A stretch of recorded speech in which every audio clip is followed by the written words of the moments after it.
کاشانۂ بصیرت ایک ایسا یوٹیوب چینل جس پر ہر قسم کی دینی کتب بالخصوص محروم بصارت افراد کے لیے آڈیو اور ویڈیو فارمیٹ میں دستیاب ہیں اور بالعموم تمام مسلمان برادران و خواہران کے لیے دستیاب ہیں۔ اس لیے آپ سے گزارش ہے کہ بیل آئیکن کو پریس کر کے ہمارے اس چینل کو ضرور سبسکرائب کیجیے تاکہ آئندہ آنے والی ہر کتاب آپ کو بر وقت ملتی رہے۔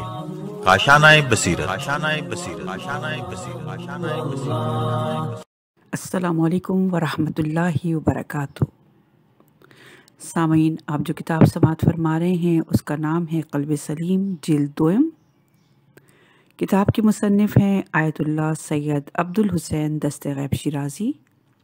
کتاب کا ترجمہ کیا ہے محمد حسن جعفری صاحب نے۔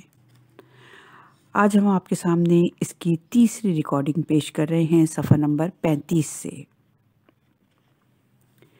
احسان جتلانے کا حق خدا کو حاصل ہے۔ یہاں یہ عرض کرنا ضروری ہے، اگر مخلوق اپنے خالق پر احسان جتائے تو انتہائی برا اور حرام ہے، کیونکہ یہ خلاف واقعہ اور جھوٹ ہے۔ اسی طرح سے ایک فرد کا دوسرے فرد پر احسان جتلانا بھی صحیح نہیں ہے، کیونکہ یہ بھی خلاف واقعہ ہے۔ اس کی وجہ یہ ہے کہ ہر نعمت دراصل خدا کی طرف سے ہے، اور اس لیے بھی احسان جتلانا درست نہیں ہے کہ اس سے کسی کو شرمندہ کرنا مقصود ہوتا ہے۔ ہاں، اگر احسان جتلانے کا حق ہے تو صرف خدا کو ہی یہ حق حاصل ہے، کیونکہ وہ حق اور واقع کے عین مطابق ہے۔ اور پھر یہ کہ خدا کی طرف سے احسان جتلانے کا مقصد بندوں کی شرمندگی اور رسوائی نہیں ہے، بلکہ اس کا مقصد بندوں کو نعمت کی یاد دہانی کرانا ہے۔ نمبر 3 ہے اپنے عمل کو زیادہ تصور کرنا۔ خود پسندی کا تیسرا درجہ ہے کہ انسان خدا کی توفیق اور اس کی دیگر نعمتوں کو مد نظر نہ رکھے اور اپنے گناہوں اور نافرمانیوں سے بھی صرف نظر کرتے ہوئے صرف اپنے کسی نیک عمل کو عظیم سمجھے، اور اپنے عمل کو اہمیت دیتے وقت اپنی پستی اور چھوٹے پن اور اپنے کردار کو دیکھنے اور اپنے آپ کو بارگاہ اہدیت میں ہر کوتاہی سے بلند و بالا سمجھتے ہوئے اپنے اوپر فخر کرے اور اپنے عمل پر ناز کرے۔ اس میں شک نہیں کہ خود پسندی کا یہ درجہ بھی کچھ کم خطرناک نہیں ہے، اور قرآن مجید کی بہت سی آیات اور ہادیان دین سے مروی روایات میں اس کی شدید مذمت وارد ہوئی ہے، اور یہ حرام ہے۔ لیکن خود پسندی کا پہلا اور دوسرا درجہ کفر اور شرک کی حد میں داخل ہے، جبکہ یہ درجہ کفر اور شرک سے تھوڑے سے فاصلے پر واقع ہے۔ گناہوں کا سرچشمہ، صفحہ نمبر ہے 36۔ عقل مند انسان کو چاہیے کہ اپنی عقل کی روشنی سے خدا کے شکر کو واجب سمجھے اور اپنے وجدان سے یہ فیصلہ حاصل کرے کہ وہ اللہ کے شکر کا حق ادا کرنے سے قاصر ہے، اور جتنا بھی اس سے ممکن ہو سکے خدا کی عبادت اور اطاعت کرے، اور اس کے ساتھ ساتھ اپنی کمزوری اور کوتاہی کا بھی اعتراف کرے۔ اور اگر کوئی شخص اپنے آپ کو کوتاہی کرنے والا اور قصوروار قرار نہ دے اور اپنے معمولی سے عمل پر مغرور ہو جائے تو وہ جھوٹا ہے، اور یہی غرور اور خود پسندی بہت سے گناہوں کا منبع و ماخذ ہے، جیسا کہ حسب روایت میں اس کی تصریح موجود ہے۔ امام موسیٰ کاظم علیہ السلام نے اپنے ایک فرزند سے فرمایا، میرے فرزند، تجھے عبادت میں کوشش کرنی چاہیے اور اپنے آپ کو عبادت خداوندی میں کوتاہی سے بلند و بالا تصور نہ کرنا، کیونکہ اللہ کی عبادت کا حق ادا کرنا ممکن ہی نہیں۔ یہ حدیث اصول کافی کتاب الایمان والکفر میں موجود ہے۔ امام محمد باقر علیہ السلام نے جابر سے فرمایا، جابر، خدا تجھے نقص و تقصیر سے باہر نہ نکالے۔ یہ حدیث بھی اصول کافی کتاب الایمان والکفر میں موجود ہے۔ مقصد یہ ہے کہ خدا تجھے اس بات کی توفیق دے کہ وہ اپنی عبادت کو ناقص اور اپنے آپ کو کوتاہی کرنے والا سمجھتا رہے۔ امام موسیٰ کاظم علیہ السلام نے فرمایا، بنی اسرائیل میں سے ایک شخص 40 سال تک اللہ کی عبادت کرتا رہا، پھر اس نے ایک قربانی پیش کی، مگر اس کی قربانی قبول نہ ہوئی، تو اس نے اپنے آپ سے کہا، یہ نالائقی تیری اپنی طرف سے ہے اور تیرے علاوہ کسی کا کوئی قصور نہیں ہے۔ یہ حدیث بھی اصول کافی کتاب الایمان والکفر میں موجود ہے۔ اللہ تعالیٰ نے وحی فرمائی، تیری طرف سے اپنے نفس کی مذمت کرنا تیری 40 سال کی عبادت سے افضل ہے۔ صفحہ نمبر 37 اور عنوان ہے جن کا دین عاریت ہے۔ فضل بن یونس کا بیان ہے کہ امام علی رضا علیہ السلام نے فرمایا، یہ دعا کثرت سے مانگا کرو، خدایا مجھے ان لوگوں میں سے بنانا جنہیں ایمان عاریتاً دیا گیا ہے، اور اپنے آپ کو قصوروار سمجھنے سے باہر نہ نکالنا۔ میں نے کہا، مولا میں جانتا ہوں کہ کچھ لوگوں کا ایمان عارضی ہوتا ہے اور بعد میں ان سے سلب کر لیا جاتا ہے، لیکن یہ فرمائیں کہ مجھے تقصیر سے باہر نہ نکالنا کے الفاظ کا کیا مفہوم ہے؟ امام نے فرمایا، تم جو کام بھی خدا کی رضا کے لیے کرو تو اس میں سے اپنے آپ کو مقصر سمجھو، کیونکہ تمام مخلوق اپنے اور اپنے خدا کے لیے کیے جانے والے کاموں میں مقصر ہے، سوائے اس کے جسے اللہ نے محفوظ کر لیا ہو۔ یہ حدیث بھی اصول کافی کتاب الایمان والکفر میں موجود ہے۔ خود پسندی کے متعلق ہادیان دین کے فرامین۔ امام موسیٰ کاظم علیہ السلام نے فرمایا، اپنی زیادہ نیکی کو زیادہ نہ سمجھو اور اپنے تھوڑے گناہ کو تھوڑا نہ سمجھو۔ یہ حدیث وسائل شیعہ باب نمبر 22 میں موجود ہے۔ امام محمد باقر علیہ السلام نے فرمایا، 3 چیزیں کمر توڑنے والی ہیں۔ نمبر 1، جو شخص اپنے عمل کو زیادہ تصور کرے۔ نمبر 2، اپنے گناہوں کو بھول جائے۔ نمبر 3، اپنی رائے پر مغرور ہو جائے۔ آپ نے مزید فرمایا، شیطان کہتا ہے جب میں کسی شخص کے متعلق 3 چیزوں پر قابو پالوں تو مجھے اس کے عمل کی کوئی پرواہ نہیں رہتی، کیونکہ ان 3 چیزوں کے بعد وہ جتنا بھی عمل کرے وہ قبول نہیں ہوگا۔ نمبر 1، جب کوئی اپنے عمل کو زیادہ سمجھنے لگے۔ نمبر 2، جب کوئی اپنے گناہوں کو بھول جائے۔ اور نمبر 3، جب کسی میں خود پسندی داخل ہو جائے۔ امام سجاد علیہ السلام اپنی دعا میں عرض کرتے ہیں، خدایا میں پناہ چاہتا ہوں کہ میں معصیت کو حقیر اور چھوٹا سمجھوں اور اطاعت کو بڑا سمجھوں۔ صحیفہ سجادیہ کی دعا نمبر 8 سے یہ اقتصاب تھا۔ آپ نے دعائے مکارم الاخلاق میں عرض کرتے ہوئے فرمایا، خدایا مجھے توفیق دے کہ میں اپنے کردار و گفتار کی بھلائی کو کم سمجھوں، اگرچہ وہ زیادہ ہی کیوں نہ ہو، اور اپنے قول اور عمل کی برائی کو زیادہ تصور کروں، اگرچہ وہ کم ہی کیوں نہ ہو۔ صحیفہ سجادیہ دعا نمبر 20۔ صفحہ نمبر ہے 38 اور عنوان ہے حضرت ابراہیم کے خلیل اللہ بننے کا سبب۔ امام جعفر صادق علیہ السلام نے فرمایا، حضرت ابراہیم علیہ السلام کو مہمانوں سے بڑی محبت تھی۔ جب کبھی آپ کے ہاں کوئی مہمان نہ آتا تو آپ پریشان ہو جاتے تھے اور مہمان خانے کا دروازہ بند کر کے مہمان کو ڈھونڈنے کے لیے نکل پڑتے تھے۔ ایک دن آپ مہمان کی تلاش میں نکلے اور جب واپس آئے تو مہمان خانے کا دروازہ کھلا ہوا تھا اور ایک انسان نما شخص وہاں بیٹھا ہوا تھا۔ آپ نے اس سے پوچھا، بندے خدا تو کس کی اجازت سے یہاں آیا؟ نووارد نے کہا، میں پروردگار کی اجازت سے یہاں آیا۔ آپ نے 3 مرتبہ یہی سوال کیا اور تینوں بار آپ کو ایک ہی جواب ملا۔ آپ سمجھ گئے کہ نووارد جبرائیل امی ہیں۔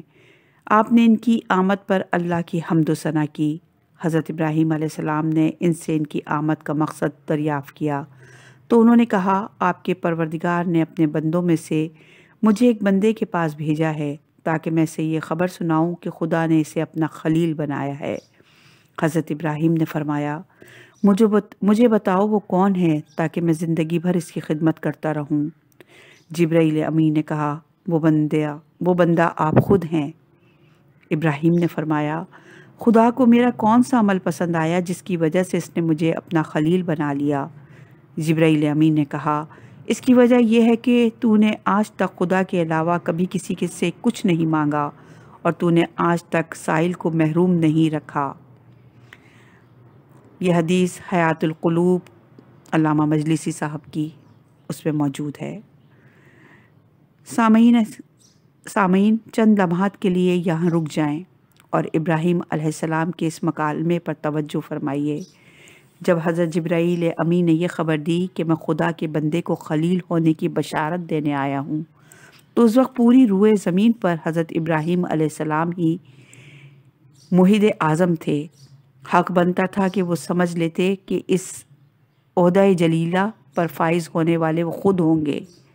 مگر ایسا نہیں ہوا۔ انہوں نے پوچھا کہ وہ بندہ خدا کون ہے، کیونکہ وہ اپنے لیے یہ تصور نہیں کرتے تھے کہ خداوند عالم انہیں ہی خلیل بنائے گا۔ اور جب جبرائیل امی نے یہ بتایا کہ اللہ نے ان کو ہی اس منصب سے سرفراز کیا ہے، تو آپ نے ازراہ تعجب پوچھا کہ خدا کو میرا کون سا عمل پسند آیا کہ مجھے خلیل کا منصب عطا کیا۔ اس سے معلوم ہوتا ہے کہ ابراہیم علیہ السلام کی نظر میں ان کے افعال و اعمال کو چندہ حیثیت حاصل نہیں تھی۔ جب ابراہیم علیہ السلام جیسے جلیل القدر نبی اپنے اعمال کو خاص اہمیت نہیں دیتے تھے،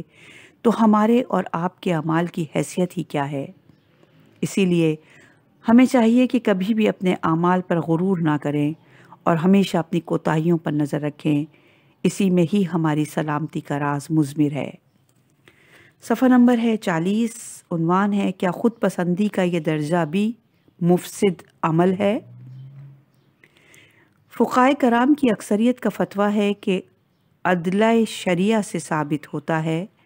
کہ خود پسندی کا یہ تیسرا درجہ بھی حرام اور مہلک ہے،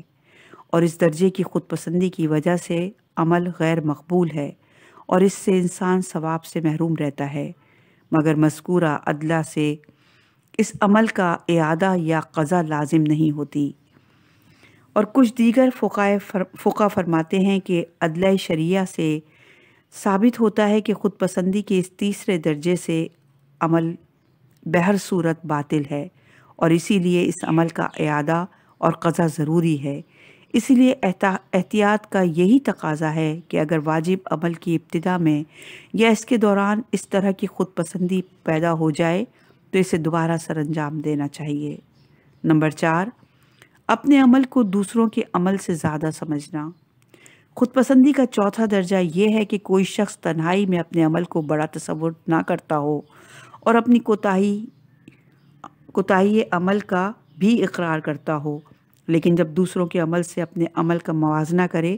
تو اپنے عمل کو ان کے عمل سے زیادہ دیکھ کر خود پسندی میں مبتلا ہو جائے اور اپنے آپ کو دوسروں سے افضل و بہتر تصور کرتے ہوئے فخر و ناز کرنے لگے۔ یا ایک شخص خیرات میں 1000 روپیہ دے اور دوسرے شخص نے خیرات میں 1 روپیہ دیا ہو تو اپنی خیرات کو زیادہ سمجھتے ہوئے اس پر فخر و ناز کرے اور اپنے آپ کو حاتم سمجھنے لگے۔ خود پسندی کا یہ چوتھا درجہ بھی تیسرے درجے کی طرح سے گناہ قلب اور حرام ہے، اور جن آیات اور روایات میں خود پسندی کی مذمت وارد ہوئی ہے، اس طرح کی خود پسندی بھی ان میں شامل ہے، اور اس کا سبب یہ ہے کہ اپنے عمل کو زیادہ دیکھ کر جو شخص فخر و ناز کرتا ہے وہ شخص دراصل اس عمل پر تکیہ کرتا ہے، اگرچہ وہ زبان سے اپنی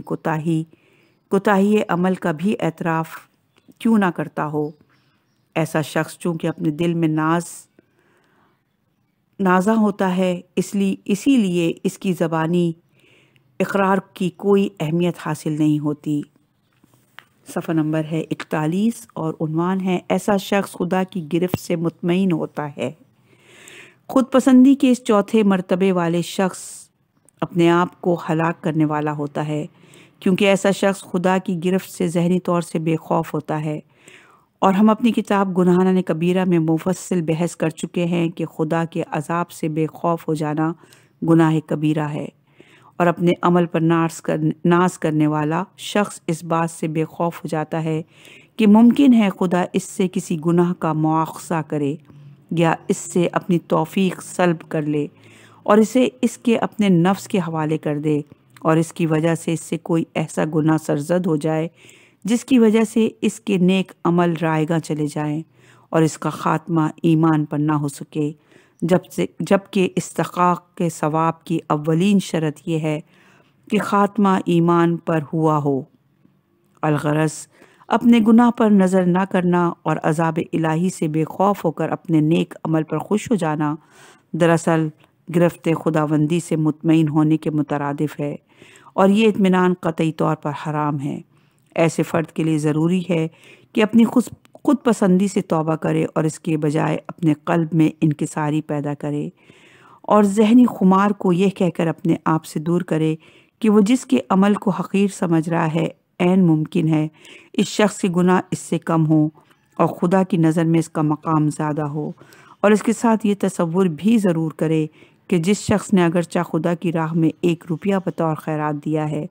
ممکن ہے وہ اخلاص عمل کے بلند مقام پر فائز ہو اور اس کے 1 روپے کی قدر و قیمت خدا کی نظر میں اس کے 1000 سے بھی زیادہ ہو، کیونکہ حضرت امیر المومنین علیہ السلام نے 3 دن تک مسلسل مسکین، یتیم اور اسیر کو کھانا کھلایا تھا، اور روزانہ آپ 5 روٹیاں دیتے تھے اور خود اور آپ کے اہل خانہ بھوکے رہتے تھے، اور یوں 3 دن میں آپ نے 15 روٹیاں دیں، لیکن اس قلیل انفاق میں آپ اخلاق کی معراج پر تھے، اور دنیا کو قلیل دکھائی دینے والا انفاق خدا کی نظر میں اتنا عظیم ٹھہرا کہ اللہ تعالیٰ نے اس کے بدلے میں سورہ دہر نازل کر دی۔ اسی لیے مومن کا یہ فرض ہے کہ وہ اپنے آپ کو دوسروں سے بہتر و برتر تصور نہ کرے اور اپنے عمل کو دوسروں کے عمل سے بلند و بالا خیال نہ کرے۔ حذیفہ یمانی اور امامت نماز۔ حضرت حذیفہ یمانی پیغمبر اکرم صلی اللہ علیہ وآلہ وسلم کے جلیل القدر صحابہ میں سے تھے، اور آپ رسول خدا صلی اللہ علیہ وآلہ وسلم کے رازداں تھے۔ حضرت صلی اللہ علیہ وآلہ وسلم نے انہیں عقبہ کے منافقین کے ناموں کی خبر دی تھی۔ ان کے متعلق جامع سعدہ میں مرقوم ہے کہ ایک مرتبہ حضرت حذیفہ یمانی نے صحابہ کرام کو نماز پڑھائی، اور جب وہ سلام پڑھ کر نماز سے فارغ ہوئے تو انہوں نے فرمایا، اپنی جماعت کے لیے کوئی اور امام تلاش کرو یا پھر اکیلے نماز پڑھو، آئندہ میں امامت نہیں کروں گا، کیونکہ میرے دل میں یہ خیال بیدار ہوا کہ میں تم سب سے افضل ہوں۔ اسی طرح سے سابقہ صفحات میں آپ نے حضرت عیسیٰ علیہ السلام کے حواری کا واقعہ بھی سنا، جس نے اپنے ذہن میں تکبر کیا تھا تو وہ دریا میں غوطے کھانے لگا۔ مذکورہ واقعات اس حقیقت کی دلیل ہیں کہ خود پسندی انسان کو ورطہ ہلاکت میں ڈال دیتی ہے اور اس کے لیے نجات کا دروازہ مسدود کر دیتی ہے۔ ایک سوال، محدث بحرانی رحمۃ اللہ علیہ درہ نجفیہ میں رقم طراز ہیں۔ خود پسندی کا یہ درجہ حرام نہیں ہے، کیونکہ روایات سے ثابت ہوتا ہے کہ حضرت موسیٰ علیہ السلام نے بھی اپنے علم پر ناز کیا تھا، اور حضرت داؤد علیہ السلام نے بھی ایک بار ناز کیا تھا، اور دونوں بزرگوں نے اپنے آپ کو دوسروں سے بہتر تصور کیا تھا۔ اور حقیقت مسلم ہے کہ انبیاء کرام معصوم ہوتے ہیں، اور اگر اس طرح کی خود پسندی شریعت میں حرام ہوتی تو دونوں انبیاء سے اس کا صدور نہ ہوتا۔ محدث بحرانی رحمۃ اللہ علیہ کو تسامی ہوا ہے، کیونکہ دونوں بزرگواروں نے ناز ضرور کیا تھا، مگر یہ کیفیت ان کے دل میں راسخ نہیں تھی، بلکہ اتفاق سے ایسا ہو گیا، لہٰذا اسے ایک وسوسے سے ہی تعبیر کیا جائے گا۔ جبکہ ہمارا موقف یہ ہے کہ جب کسی شخص کے ذہن میں خود پسندی اور غرور جگہ بنا لے تو وہ حرام اور مبطل عمل ہے۔ علاوہ ازیں اپنے عمل کو اپنی جانب سے سمجھنا اور اپنے آپ کو توفیق الہی سے بے نیاز تصور کرنا ہی خود پسندی اور غرور ہے، اور اس کی حرمت میں کوئی اشکال نہیں ہے،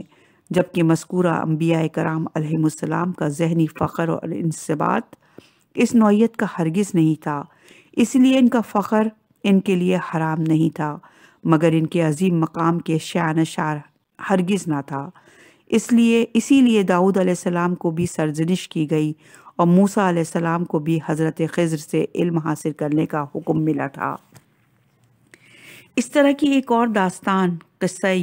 ایوب کے متعلق بھی بیان کی گئی ہے۔ جب اللہ تعالیٰ نے ان کی آزمائش فرمائی اور جب آزمائش میں شدت پیدا ہوئی تو انہوں نے بارگاہ ایدیت میں عرض کی، خدایا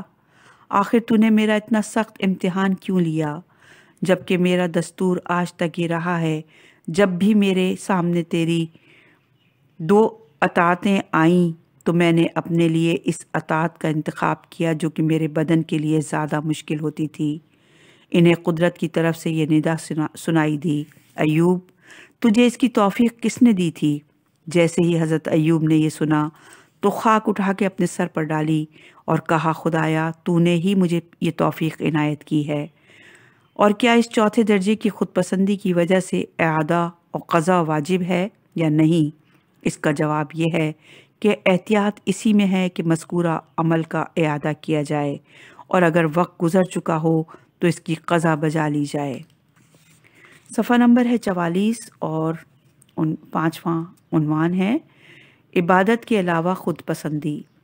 دنیاوی اور مادی امور کے متعلق خود پسندی کے متعلق فقہائے فرماتے ہیں کہ وہ حرام نہیں ہے، اور خود پسندی کی روایات کو اکثر علماء عبادت کے ساتھ مخصوص تسلیم کرتے ہیں، جبکہ ہمارا نظریہ اس سے مختلف ہے اور ہمارے پاس اس اختلاف کے معقول دلائل موجود ہیں۔ اور سب سے بڑی دلیل تو یہ ہے کہ خود پسندی اس وقت پیدا ہوتی ہے جب کوئی شخص اپنے آپ کو خداوند عالم سے مستغنی سمجھتے ہوئے اپنی قوت اور فعل پر ناز کرے اور اپنی تمام تر صلاحیت کو اپنی ذاتی پیدا کردہ تصور کرے،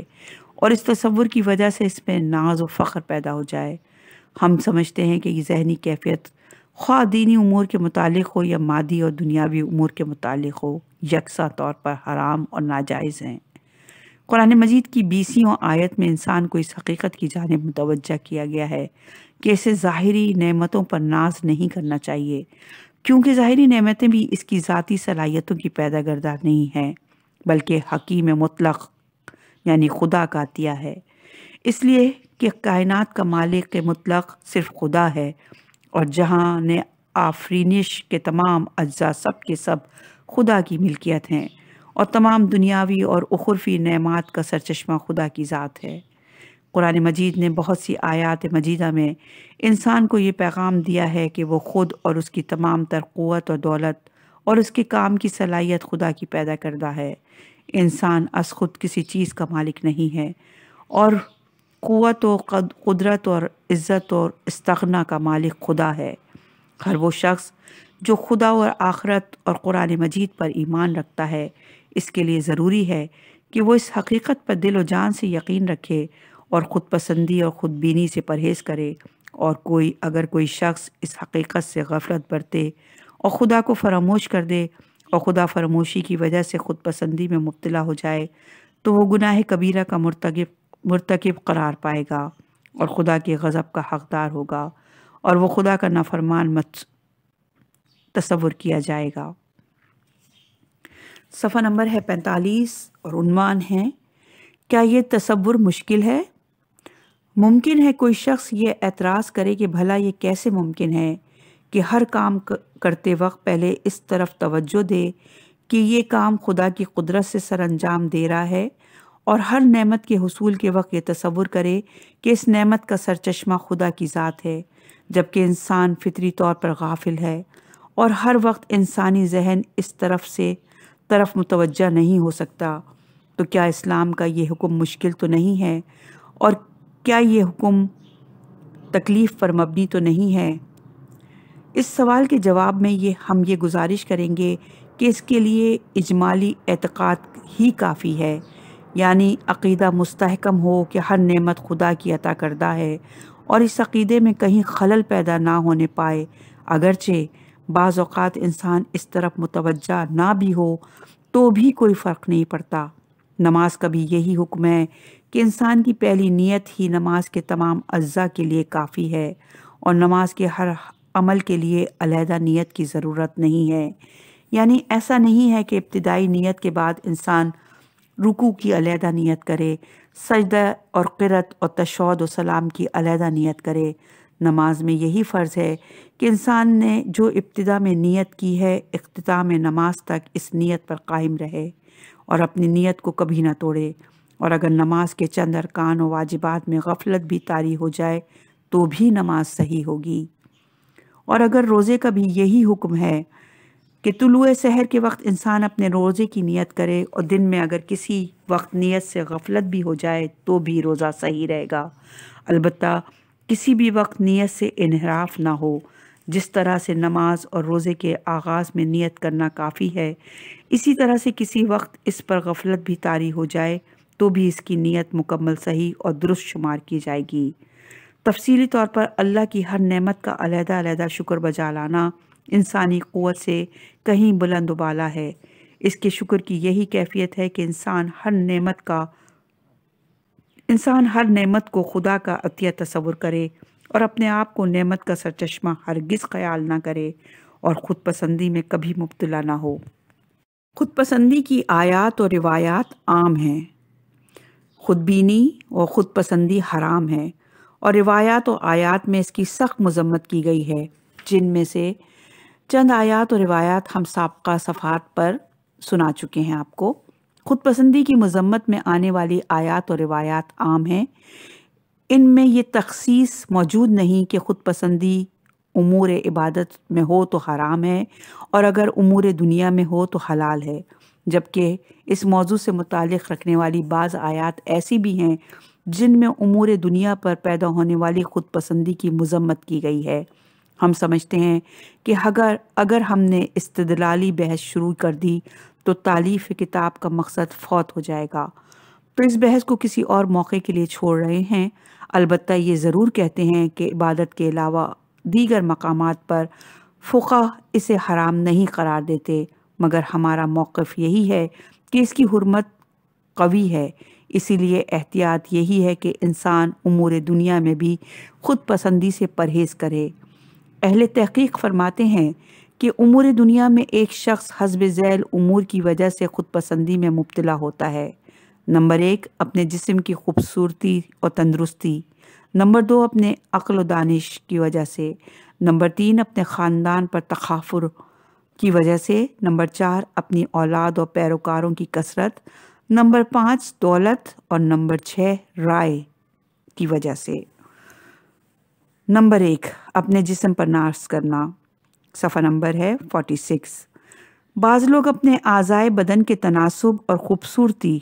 خوش آوازی اور جسمانی قوت پر ناز کرتے ہیں۔ اس نعمت کو خدا کی بجائے اپنی حاصل کردہ سمجھتے ہیں اور اس کے فنا و زوال کے متعلق کبھی سوچنا تک گوارا نہیں کرتے۔ ایسے افراد کو سوچنا چاہیے کہ ان کے اجسام خدا کی ساختہ پر پرداختہ ہیں اور انسانی جسم و صحت کی نعمت ان کی اپنی پیدا کردہ نہیں ہے بلکہ خدا کی عطا کردہ ہے، اور اس کے ساتھ موت کو بھی یاد رکھنا ضروری ہے اور یہ سمجھنا ضروری ہے کہ کئی حسین و پری پیکر چہرے پیوند خاک ہو چکے ہیں اور خود اس نے بھی پیوند خاک ہونا ہے اور پھر قیامت کے دن زندہ ہونا ہے، اور اگر اعمال برے ہوئے تو بدترین صورتوں میں محبوس کیا جائے گا اور انواع و اقسام کے عذاب کا سامنا کرنا پڑے گا۔ اسی لیے کوئی بھی عقل مند اپنے جسم اور جسمانی قوی پر کبھی بھی ناز نہیں کرتا۔ فارسی کا ایک شعر کا ترجمہ ہے: اپنی دولت و حسن پر غرور نہ کر،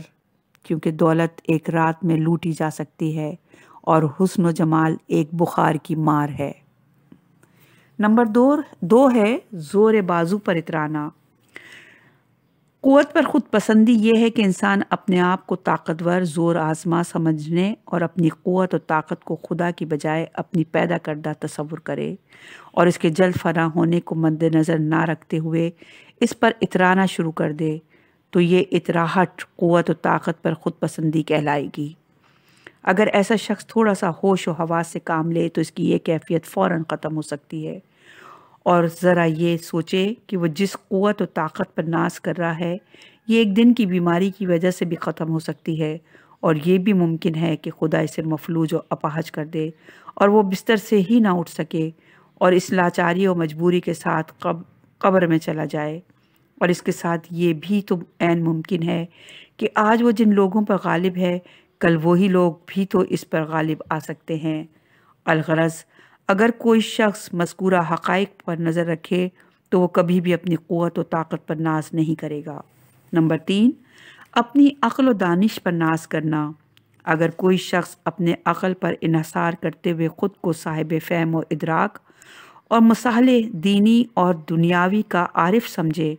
اور اپنے علاوہ باقی لوگوں کو نادان و بے شعور سمجھے اور اپنی رائے کو حرف آخر قرار دے اور اپنی آپ کو نابغہ روزگار تصور کرے اور باقی لوگوں کو حقیر جانے تو یقیناً طغیان عقل میں مبتلا ہے۔ ایسے شخص کو یہ ضرور سوچنا چاہیے کہ وہ جس عقل و دانش پر ناز کر رہا ہے، یہ عقل و دانش کسی بھی دماغی عارضے کی وجہ سے ختم ہو سکتی ہے اور چراغ عقل بجھ بھی سکتا ہے۔ علاوہ ازیں لوگوں نے بہت سے ایسے نکات معلوم کر لیے ہیں جو کبھی اس کے ذہن میں بھی نہیں آئے تھے۔ علاوہ ازیں اس کی محجولات اس کی معلومات سے 1000 گنا زیادہ ہیں۔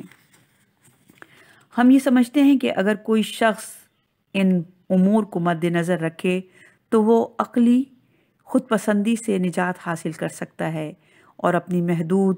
فہم و فراست پر اس انحصار کرنے کے بجائے خدا کی مدد پر انحصار کرنے کے قابل ہو سکتا ہے۔ صفحہ نمبر ہے 48 اور نمبر 4، اپنے نسب پر ناز کرنا۔ معروف خاندانوں کے افراد کو دیکھا گیا ہے کہ وہ اپنے نسب پر فخر کرتے ہیں، اور بالخصوص سلسلہ جلیلیہ سادات کے افراد جب یہ دیکھتے ہیں کہ ان کا سلسلہ نسب حضور اکرم صلی اللہ علیہ وآلہ وسلم سے ملتا ہے، اور اس کے ساتھ ساتھ جب وہ یہ روایات سنتے ہیں کہ حضرت صلی اللہ علیہ وآلہ وسلم نے وعدہ فرمایا تھا کہ وہ اپنی اولاد کی شفاعت کریں گے، تو پھر بہت سے سادات اپنی نجات کو یقینی سمجھ کر ناز و افتخار کرنے لگتے ہیں اور اپنے گناہوں کو کوئی اہمیت نہیں دیتے اور قہر الہی سے اپنے آپ کو محفوظ سمجھنے لگتے ہیں، اور یوں وہ خود پسندی کے مہلک مرض میں مبتلا ہو جاتے ہیں۔ اگرچہ یہ حضرات اپنے آباء و اجداد کے حالات پر نظر ڈالتے تو انہیں ضرور دکھائی دیتا کہ وہ خدا کے سب سے بڑے عبادت گزار تھے، اور وہ ہمیشہ دوزخ کے عذاب سے خوف زدہ رہتے تھے، اور وہ اپنے ادوار میں اخلاق عالیہ کے اکمل نمونے پر تھے۔ اور جب اپنے نسب و سیادت پر ناز کرنے والے افراد اپنے بزرگوں کی زندگی کا مطالعہ کریں گے تو وہ ناز کرنے کی بجائے اپنے حالات پر گریہ کریں گے، اور انہیں اپنے ضمیر کی عدالت میں یہ فیصلہ کرتے دیر نہیں لگے گی کہ ان کے آبائے طاہرین کا کردار اور تھا اور آج کے اکثر سادات کا کردار کچھ اور ہے۔ سادات کرام کو امام سجاد علیہ السلام کا یہ فرمان ہمیشہ یاد رکھنا چاہیے۔ آپ فرماتے ہیں، جنت خدا کی اطاعت گزاروں کے لیے بنائی گئی ہے، اگرچہ وہ حبشی غلام ہی کیوں نہ ہو، اور دوزخ نافرمانوں کے لیے بنائی گئی ہے، اگرچہ سید قریشی ہی کیوں نہ ہو۔ امام زین العابدین علیہ السلام کا مشہور فرمان ہے، ہم میں سے نیکوکار کو 2 اجر ملیں گے، ایک نیکی کا اجر اور دوسرا نسبی شرافت کا اجر، اور جو ہم میں سے برائی کرے اسے دگنا عذاب دیا جائے گا، ایک عذاب برائی کا، دوسرا اپنے خاندان کو رسوا کرنے کا عذاب دیا جائے گا۔ صفحہ نمبر ہے 49 اور عنوان ہے اسباب خوف۔ ایسا شخص جو شفاعت کی امید پر گناہ کرتا ہے وہ اس نادان جیسا ہے جو اس نیت پر زہر پی لے کہ اس سے کوئی اثر نہیں پڑے گا، کیونکہ یہاں ڈاکٹر موجود ہیں اور اس کے پاس دوائیاں بھی موجود ہیں، وہ مجھے زہر کے اثرات اور یقینی موت سے بچا لے گا۔ ایسے شخص کو یہ ضرور سوچنا چاہیے کہ ممکن ہے اسے قبر میں شفاعت نصیب نہ ہو اور قیامت کے طویل ترین روز اسے آخری وقت شفاعت نصیب ہو، تو اتنا طویل عذاب اسے برداشت کرنا پڑے گا۔ تو کیا اس سے یہی بہتر نہیں کہ انسان اس دنیا میں ہی گناہوں سے پرہیز کرے اور ہر طرح کے عذاب سے محفوظ ہو جائے گا؟ اور امید شفاعت پر گناہ کرنے والوں کو یہ بھی معلوم ہونا چاہیے کہ بعض گناہ ایسے ہیں جو شفاعت کے قابل نہیں ہیں، اور بعض گناہ ایسے بھی ہیں جو سلب ایمان کا سبب بن جاتے ہیں، اور ان کی وجہ سے انسان دنیا سے بے ایمان ہو کر رخصت ہوتا ہے، اور اگر ایسا ہو گیا تو پھر شفاعت کا ذرا برابر بھی احتمال نہیں رہے گا۔ اسی لیے ہم سادات سے درخواست کرتے ہیں کہ وہ عقل و دانش سے کام لیں اور ہماری سابقہ معروضات پر عمل کریں، اور انہیں اپنے نسب کی وجہ سے خود پسندی میں مبتلا نہیں ہونا چاہیے، اور خوف و امید کی درمیانی حالت پر قائم رہنا چاہیے، اور یہی ایمان کا تقاضا ہے۔ نمبر 5 ہے دیگر انصاب پر فخر۔ سادات کے علاوہ دیگر مشہور قبائل کے افراد اپنے آباء و اجداد پر فخر کرتے ہیں اور اپنے آپ کو ان سے منسوب کر کے خوش ہوتے ہیں، لیکن جب قیامت کے دن یہ لوگ اپنے ستمگر آباء و اجداد کا حشر دیکھیں گے تو وہ ان سے نفرت کریں گے اور انہیں اپنے انتصاب سے سخت شرمندگی اٹھانا پڑے گی، اور یہ شرمندگی اس وقت اپنی انتہا کو پہنچ جائے گی جب ہزاروں لاکھوں انسان کھڑے ہو کر اس کے خلاف اپنے دعوے پیش کریں گے اور خدا کے حضور اس کے ظلم و ستم کی شکایت پیش کریں گے، تو اس وقت ان کی اولاد یہ خواہش کرے گی کہ کاش وہ ان سے منسوب نہ ہوتے تو بہتر تھا۔ نمبر 6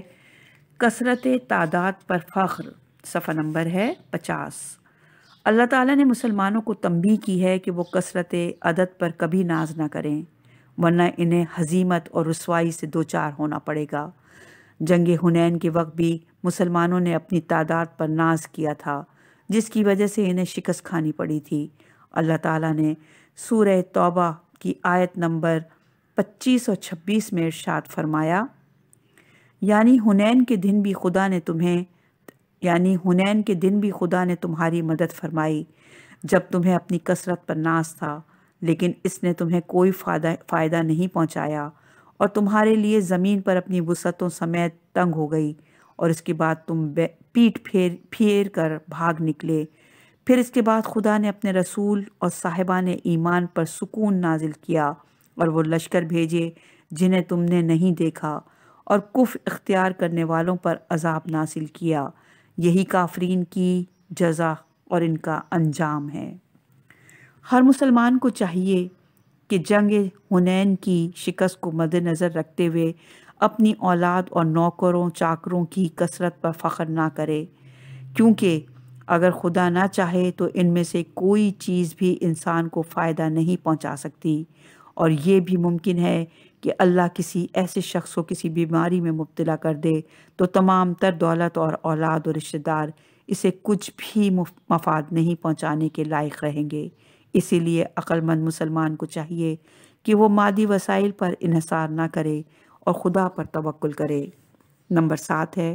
دولت کی کثرت پر غور۔ بعض افراد اپنی دولت کی کثرت پر ناز کرتے ہیں اور وہ یہ سمجھنے لگتے ہیں کہ اب انہیں کسی چیز کی احتجاج باقی نہیں رہی، اور اس غرور سے نجات حاصل کرنے کے لیے انسان کو اچھی طرح سے یہ سوچنا چاہیے کہ مالی دولت ایک باوفا ساتھی ہے۔ مالی دولت ایک بے وفا ساتھی ہے۔ یہ دولت ڈھلتی ہوئی چھاؤں ہے۔ پہلے تو یہ دولت پوری زندگی تک اس کا ساتھ نہ دے گی، اور اگر وہ دولت اس کے پاس رہ بھی جائے تو وہ دولت کے لیے خود باقی نہیں رہے گا۔ دولت کے متعلق قیامت کے دن یہ سوال کیا جائے گا کہ یہ دولت کس ذریعے سے حاصل کی اور اسے کہاں کہاں خرچ کیا۔ اسی لیے ایک مسلمان کو دولت پر ناز نہیں کرنا چاہیے، بلکہ یہ دیکھنا چاہیے کہ وہ اس دولت کی وجہ سے عائد شدہ فرائض کس حد تک ادا کر رہا ہے، اور آیا وہ زکوٰۃ باقاعدگی سے ادا کرتا ہے، آیا وہ خمس دیانتداری سے ادا کر رہا ہے، آیا وہ غربا و مساکین کے حقوق ادا کر رہا ہے، اور اگر حقوق ادا نہیں کیے تو ایسی دولت پر ناز کے بجائے گریہ کرنا چاہیے، اور ہر وقت اس دن کو یاد کرتے رہنا چاہیے جب صاحبان حقوق اس کی کنجوسی کی خدا کی بارگاہ میں شکایت کریں گے۔ نمبر 8 صفحہ نمبر 51 اپنے مشورے اور رائے پر ناز کرنا۔ بعض لوگ اپنے آپ کو عقل کل سمجھتے ہیں اور انہیں اپنی رائے پر ناز ہوتا ہے، اور وہ اس فخر و خود پسندی کی وجہ سے باطل عقیدہ اور غلط رائے میں مبتلا ہو جاتے ہیں، اور یوں ابدی ہلاکت ان کا مقدر بن جاتی ہے۔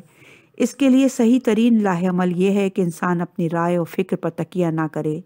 اور حق و باطل کی تشخیص کے لیے قرآن اور اہل بیت کو میزان قرار دے اور اپنی رائے کا اس میزان پر وزن کرے اور قرآن و حدیث کی معرفت رکھنے والوں کی طرف رجوع کرے، تو انسان یقینی ہلاکت سے محفوظ رہ سکتا ہے۔ نعمت کے وقت خوشی محسوس کرنا خود پسندی نہیں ہے۔ اگر نعمت پر یہ سوال کیا جائے کہ نعمت کے حصول کے وقت انسان فطری طور پر خوشی و مسرت محسوس کرتا ہے، نعمت خواہ دینی ہو یا دنیاوی ہو، مقصد یہ ہے کہ انسان جب اپنی آخرت سنوارنے کے لیے کوئی نیک عمل کرتا ہے تو اسے دل میں یقیناً خوشی محسوس ہوتی ہے، اور جب خدا اسے دنیا میں کوئی نعمت عطا کرے، مثلاً اللہ تعالیٰ کسی کو فرزند عطا فرمائے یا کسی نادار کو دولت سے مالا مال کر دے تو اسے خوشی حاصل ہوتی ہے، تو کیا یہ خوشی اور مسرت خود پسندی میں شامل ہے؟ اس سوال کے جواب میں ہم یہ عرض کریں گے کہ اس طرح کی خوشی خود پسندی میں شامل نہیں ہے۔ اخروی نعمت کے وقت خوش ہونا ایمان کا تقاضا ہے، اور دنیاوی نعمت کے حصول پر خوش ہونا بشریت کا تقاضا ہے۔ امور آخرت میں خود پسندی سے یہ مراد ہے کہ انسان اپنے نیک عمل کو توفیق الہی کی بجائے اپنی ہی محنت کا ثمر قرار دے اور اپنے عمل کو بڑا تصور کرے اور اپنے گناہوں کو دیکھنا پسند نہ کرے اور اپنی کوتاہی کا اعتراف نہ کرے اور اپنے آپ کو عظیم درجات کا مستحق خیال کرے۔ دنیاوی امور میں خود پسندی سے یہ مراد ہے کہ انسان کسی نعمت کو خدا کی بجائے اپنی صلاحیت کا ثمر سمجھے اور استدراج الہی سے بے خوف ہو جائے اور نعمت حاصل کر کے اس پر فخر و ناز کرے، اور اس کے برعکس اگر کوئی صاحب ایمان کوئی نیک عمل کر کے اس لیے خوشی محسوس کرے کہ اسے پروردگار عالم کی طرف سے توفیق نصیب ہوئی اور وہ خدا کے اجر و ثواب کے وعدے پر بھروسہ کرتے ہوئے دل میں خوشی محسوس کرے، تو ایسی خوشی خود پسندی میں شامل نہیں ہے، اور اہل ایمان کو ایسی خوشی ضرور ہونی چاہیے، جیسا کہ اللہ تعالیٰ نے سورہ یونس کی آیت نمبر 58 میں فرمایا، آپ کہہ دیں کہ انہیں خدا کے فضل و رحمت پر خوش ہونا چاہیے۔ اسی طرح سے اگر کوئی صاحب ایمان دنیاوی نعمت پا کر اسے خدا کا عطیہ سمجھتے ہوئے خوشی محسوس کرے تو ایسی خوشی ایمانی مراتب کے لیے ہرگز نقصان دہ نہیں ہے، البتہ وہ اس حقیقت کو ہر وقت مد نظر رکھے کہ مذکورہ دنیاوی نعمت کو اپنے لیے نجات دہندہ نہ سمجھے، اور اس کی علامت یہ ہے کہ اگر اس سے مذکورہ نعمت واپس لے لی جائے تو وہ مایوس نہ ہو اور اپنے پروردگار کی طرف سے رحمت و کشائش کا انتظار کرے، کیونکہ مومن ہمیشہ اپنے منعم خدا پر بھروسہ رکھتا ہے، اس کی عطا کردہ نعمت پر انحصار نہیں کرتا۔ اسی لیے کوئی مومن دنیاوی نعمت حاصل کر کے اسے اپنے پروردگار کی عطا اور اس کے التفات و فضلوں کا مظہر تصور کرتے ہوئے خوشی محسوس کرے تو ایسی خوشی اس کے حسن حال اور صدق ایمان کی دلیل شمار ہوتی ہے، اور اس کی علامت یہ ہے کہ ہر نئی نعمت اس کے خشوع میں اضافہ کرے اور اس کے ساتھ اسے ہر وقت یہ کھٹکا بھی لگا رہے کہ کفران نعمت اور دوسرے گناہوں کی وجہ سے یہ نعمت سلب بھی ہو سکتی ہے۔ اس بحث کا خلاصہ یہ ہے کہ خوشی بذات خود نقصان دہ نہیں ہے، اور اگر خوشی کے ساتھ خود پسندی شامل ہو جائے تو ایسی خوشی گناہ ہوگی۔ خوشی اور خود پسندی کے متعلق ہم اتنا ہی عرض کر سکتے ہیں، البتہ اس کے ساتھ اپنے سامعین سے درخواست کرتے ہیں کہ وہ ہمیشہ اپنے دل کی نگہبانی کرتے رہیں اور دل کو خود پسندی سے بہر طور محفوظ رکھیں۔